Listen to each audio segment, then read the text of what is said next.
Puisque nous sommes venus à la recherche de l'argent.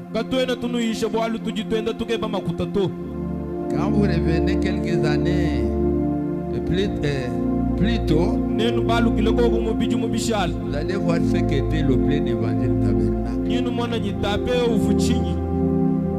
D'ailleurs, si on vous y invitait, vous ne pouviez pas accepter. Mais comme Dieu demeure toujours Dieu, j'avais commencé par voir une vision. Je l'avais racontée. Je n'ai pas honte de vous la raconter aujourd'hui. J'avais vu que j'avais une église bien bâtie au bord d'une grande route.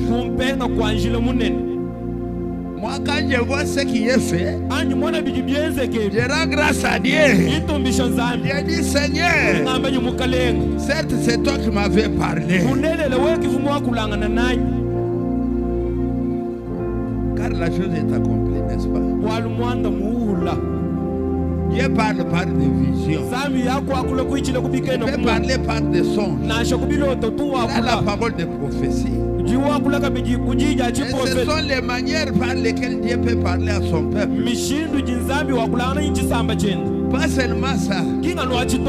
On était au-delà du ravin qu'on a remblayé. C'est l'avenue Mukamba. Quand j'ai vu ça, j'en avais raconté aux autres. J'ai dit, je vois cette avenue, l'avenue Mukamba, asphaltée, et il y a même du courant. Allez-y voir. Il y a des frères qui m'en avaient entendu parler de cela. Et pendant que je l'ai raconté cela,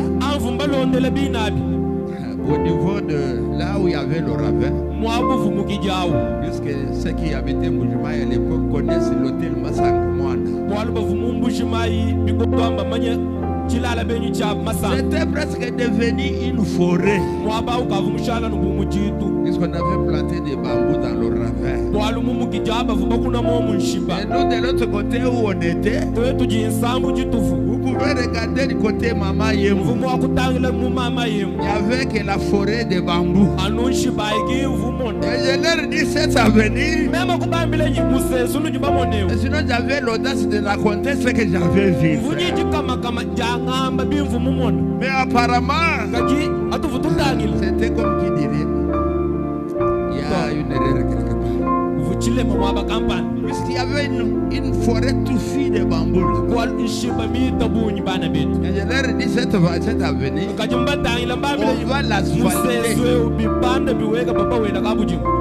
Et je la vois même électrifiée. Quand je vois la chose telle qu'elle est accomplie aujourd'hui, je ne peux que rendre grâce à Dieu. Amen. Mais ici, Salomon dit,